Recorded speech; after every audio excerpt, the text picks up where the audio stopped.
Guys, do you remember Pocahontas? Don't you remember when she sang a song about how we just need to love everyone? Remember in that movie we watched when we were kids?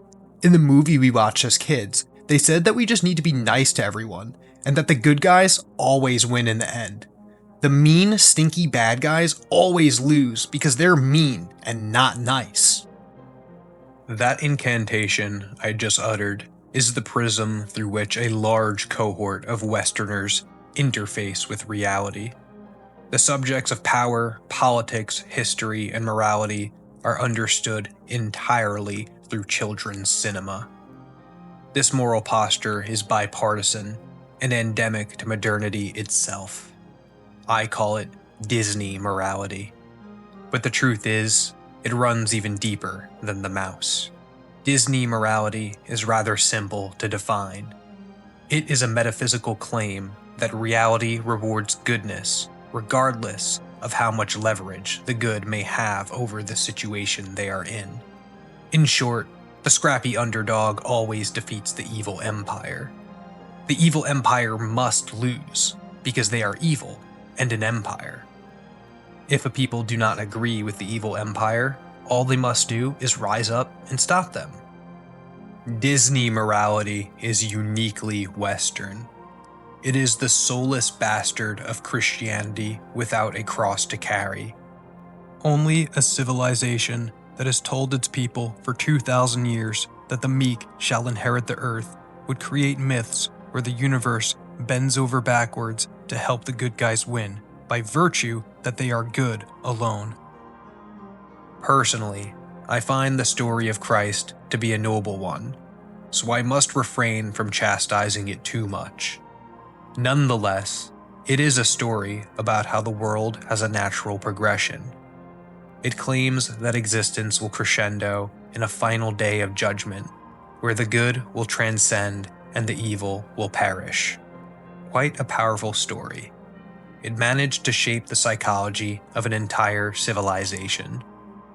When you raise a people to believe that the axis of the world is not power, strength, leverage, or dominion, but grace, love, and mercy, you find yourself with a people who are allergic to the nature of power, strength, and leverage. So, how exactly did Christianity lead to Disney morality? Well, when Christianity lost its metaphysical authority in the West, it did not disappear, it collapsed downward. The sacred scaffolding was removed, but the social need it satisfied remained. You still needed people who could cooperate, feel guilt, restrain violence, internalize fairness, and treat strangers as equals. Those instincts do not self-generate. They need to be trained. So what did our rulers do when the public no longer feared God, heaven, or hell? They outsourced moral formation to children's media. Disney, Marvel, Pixar, they all inherited Christianity's ethical residue, while stripping away its metaphysical weight. The cross disappears, and the resurrection becomes guaranteed. A story about dignifying suffering through unconditional love and mercy is distilled into a moral paradigm where goodness can overcome evil at any odds, simply because it is good. This works perfectly for children. Children need reciprocal morality. They need clear villains. They need to believe that goodness is rewarded. They need stories where sincerity and courage bend the world towards justice. That's how you raise people who don't immediately become sociopaths. The problem, as we all intuit, is that those children all grew up, and now we have a bunch of adults running on a children's moral operating system. And that is how you get people who treat grenades like they are movie props and are surprised when the explosive device does not ask if they are the good guys before it blows up their hand.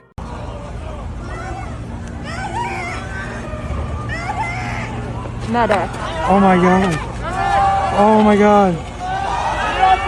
I take absolutely no pleasure in watching this person suffer, but seriously, What did she think was going on there? Did she think she was a hero in some Marvel movie or Star Wars or something? Did she think, I'll just throw their weapon back at them, that'll show them? I genuinely couldn't tell you what was going through this person's mind. This clip is Disney morality in a nutshell, basically. Thinking that the grenade will ask if you are on the right side of history before it explodes in your hand. All for absolutely nothing too, because let's be honest, these protests are not going to change anything. They make no real impact on society. So way to go, you just lost your hand for Twitter clout. Good job, I hope it was worth it. You don't get a new one. They don't give you new hands at the new hand factory. You lost your hand for something that will be a historical afterthought in 10 years. Way to go, champ. All the while, Western governments are descending into late-stage neoliberal decay, a period rife with autocracy, heavy enforcement, violence, soulless bureaucracy, asymmetrical power, and zero incentive to apologize. The powers that be are learning that they no longer require the public's consent to do as they will. They are brazenly applying boot to throat, and as of now, they have no incentive to stop. The Disney-minded folks think their opinion of the boot matters as the boot crushes their windpipe. They are morally sincere, but epistemically blind. They believe that exposing evil governments on social media will automatically defeat them. They believe illegitimate governments naturally collapse. They believe moral clarity is material leverage. And most of all, they believe the universe is keeping score on history. These are not niche beliefs either. Here is one of the largest content creators on the internet, Rhett from Good Mythical Morning, basically being an unironic example of my entire thesis with this video. Here, check it out. Let's talk about what's going on in Minnesota. You know, sometimes you're at like a coffee shop or on a plane and somebody is watching a movie in front of you or next to you. And of course you can't hear it, but you can kind of see a little bit of the movie and you kind of get an idea of what's going on by seeing a scene or two. Well, if what is happening in Minnesota was a movie that somebody was watching in front of you, and you saw the scene with what happened to Renee Good, you think you get an idea of maybe what the movie was about, of who the bad guys were? And if you didn't, what about when you saw the next scene of what happened to Alex Preddy? Do you think at that point you would know who the bad guys are? And then what if the person watching the movie said, hey, I want you to watch this with me, and you put in a headphone, and then you watch the next scene, which was the people who were responsible for what happened to Alex Preddy, lying about him and lying about what happened in order to justify their actions? Would there be any doubt in your mind as to what this movie was about and who the bad guys were? So here's my legitimate question. If you're one of the people who you're watching this movie along with all of us, and you have not yet figured out who the bad guys are, what is it going to take? What do you need to see to figure out what this movie is about? I'm gonna be real with you guys. I had already fully written this script before I had seen that video, and when I saw it, I was like, holy shit, he literally said the thing. He literally compared real-life politics to movies. He really simplified power dynamics to good guys versus bad guys. Holy shit, I'm going to have to add this clip to my video. This dude is 48 years old. That's 20 years older than me. He still views the world as an idealistic struggle between the good guys and the bad guys. 48 trips around the sun, and he still holds the belief that history will bend over backwards to serve the righteous. Rhett here, who is openly secular, still somehow believes in the objective titles of good and bad. So tell me, Rhett, in a secular world, what makes your bad guys actually bad? Public consensus? Because if public consensus is all that decides if someone is good or evil, then good and evil doesn't actually exist, because public consensus changes all the time. Yet, he still clenches tightly to this Disney worldview where the bad guys, which is a nebulous label, must be stopped by the equally nebulous good guys. And then, when reality doesn't respond that way, the experience is ontological shock. The lives lost this year in Minneapolis are the tragic conclusion of this epistemology when it collides with a paranoid, late-stage neoliberal government. And I want to be very clear here. This is not about mocking these people. This is not about moral superiority. This is about causality. This is about physics. These were not people who wanted to die. I don't think they deserve to die either. They were people who believed, sincerely, that the universe works like a movie. They believed that if you stand in the right place, with the right heart, on the right side of history, that power will hesitate. They fully believed that the powers that be are contingent on the consent of the public. They internalized the stance that the scrappy underdog has the weight to go toe-to-toe with the evil empire and win, when in reality, the evil empire simply mag-dumps into the scrappy underdog and gets away with it because they were given immunity by the state, and there is nothing the public can do about it. Those poor souls believed that exposing a corrupt authority would weaken it. They believed that moral clarity could disarm a 9mm, and they believed if they stood on the right side of history, that the bad guys would simply buckle and crumble before them. That belief is not random. It was taught to them. It is the adult expression of a childhood moral software that was never updated. A worldview where the bad guys always lose because they are bad. Where escalation is impossible because villains are insecure. Where the moral arc of the universe bends automatically without leverage, without coordination, and without cost. But the federal government is not a Disney antagonist. The state apparatus does not simply self-destruct when its evil is exposed. It does not feel shame in the way stories taught children to expect. This is what happens when a moral system designed to socialize children is applied unchanged to institutions whose entire purpose is not fairness, not goodness, but continuity. So, when the state begins to act with cruelty, these people shout out, "How could this happen? I can't believe they went this far. Surely someone must stop them." That confusion is the tell. These people are not concerned with how the world really works. They're concerned with how the world should work. That posture is endemic to Disney morality. The nature of power does not care what myths you were raised on. I am sure some of you will call me a bootlicker, but the truth is, the boot is a natural feature of the human condition, and it is wise to learn how to not get crushed by it. You could resent the boot, you can criticize the boot, you could utterly denounce the boot. I sure do. But the truth is that the boot has the means to crush you, and you have no means to crush it. The boot is a product of hierarchy, and hierarchy is a product of resource scarcity. In any world with finite resources, you will find competition. The most efficient at consolidating power will rise through said competition until they don the boot. Once the boot is on them, the only thing that will stop them is if someone stronger rips the boot off their foot and places it on their own. He who wears the boot is under no obligation to privilege the bootless, unless he decides to out of mercy. The entirety of Western rule of law is an artifact of the boot wearer being Christian. Human dignity, life, liberty, the pursuit of happiness, and all the values that make Western society great were contingent on the boot wearers of old believing that goodness was a virtue. Prior to Christendom, there was no confusion. Peasants knew that nobles had dominion over them. If their landlord wanted to massacre them because they felt like it, they could. There was no recourse. There was no confusion. There was no, "But wait, that's not fair." There was no public outcry. There were simply two sides of a power dynamic.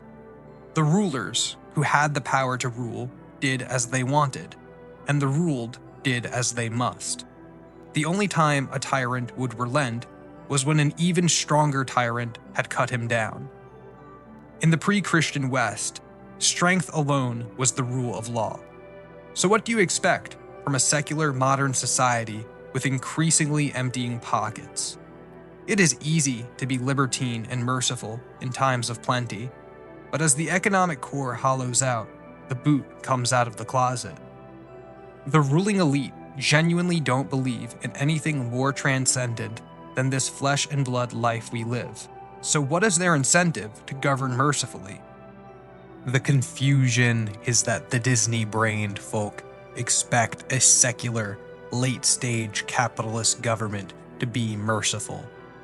They think that simply because something is illegal, written into law on some bill somewhere, that the powerful must instantly yield. Laws only matter if power can enforce them. So, as they say, who watches the watchmen?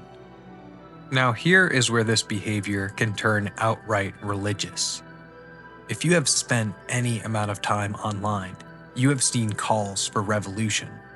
I personally have seen countless TikToks crying out for the public to take to the streets and lay down their lives against the status quo, all for the reward of being on the right side of history, regardless of whether or not they'll be on the winning side of history. Fuck a job, fuck money, fuck capitalism, and fuck you bootlickers who don't understand this is not how we're supposed to live. Society should not be functioning like this. We need to take the fucking power back. We need to have a revolution. We will get our demands met. This is millenarian fantasy, full stop. It is the same psychology found in Jehovah's Witnesses preaching the end time is near. It is the same psychology found in the phrase, the South will rise again. It is the plight of an utterly powerless person attempting to posture as powerful in the face of a tyrannical bulwark that plows through them like an afterthought. These people are literally boasting to go shoot federal agents on a platform that is now owned by Oracle of all companies. They're not doing this with a Tor browser or on some niche forum. They're on TikTok screaming, go to the streets, start a revolution, shoot federal agents. It's literally religious delusion. It's millenarian fantasy. They believe with their heart and soul that because they are righteous, that they are immune from consequences.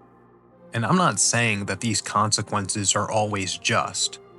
And this video is not an endorsement of the federal government or any authoritarian power structure.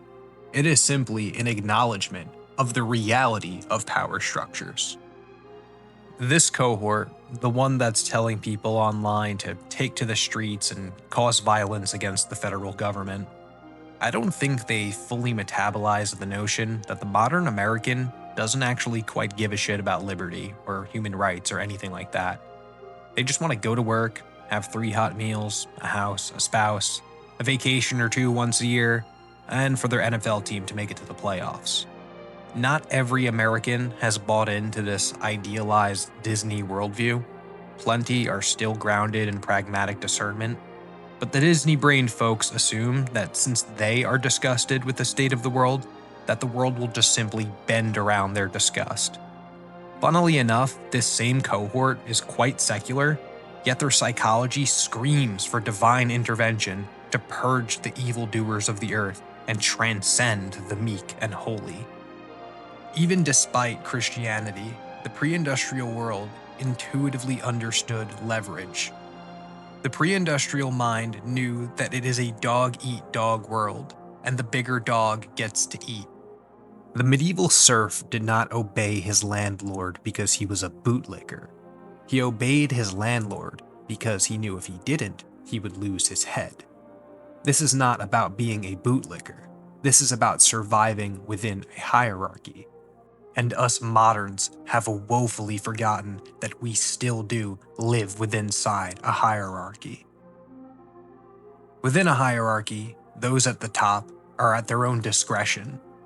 We may not like it, it may turn our stomachs, and it may be antithetical to everything that you or I believe to be good and holy. But at the end of the day, physics doesn't care. The universe doesn't turn around what is right. It turns around leverage. It turns around what could make things happen. And at the end of the day, if the person at the top has more tanks, guns, and bodies to throw at you, then your recourse is null and void.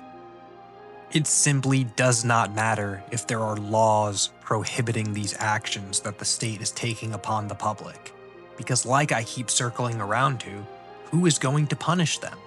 Who is going to punish those who punish? It just doesn't work that way.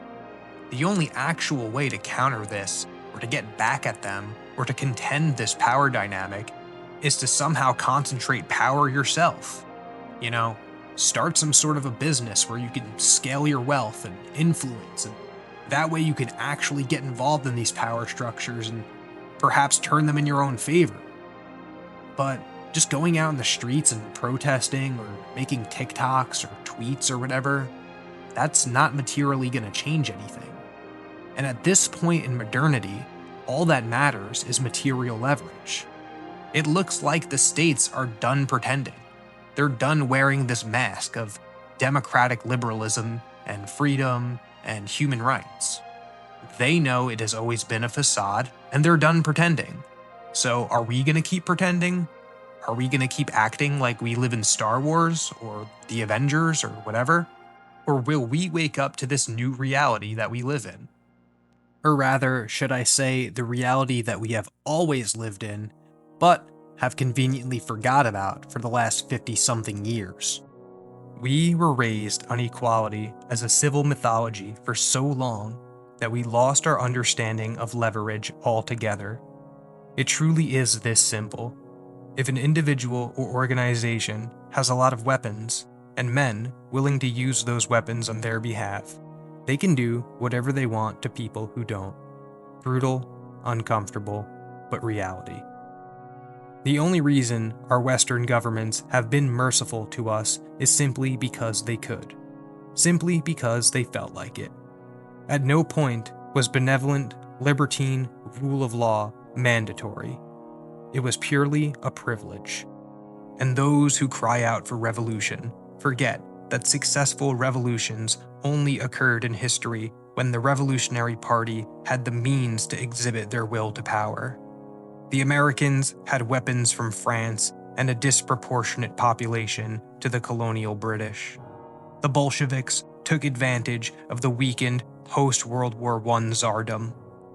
Neither side won because they were noble.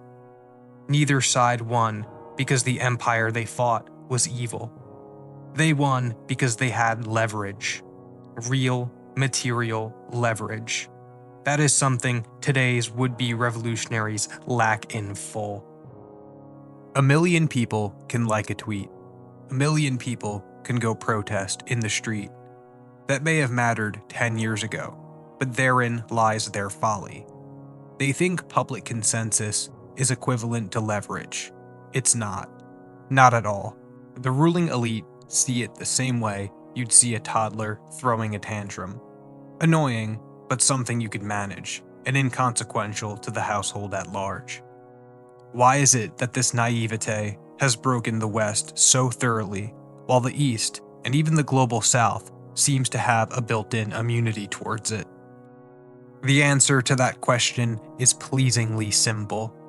When you have a total monopoly on violence and infinite resources, you can afford the luxury of a conscience.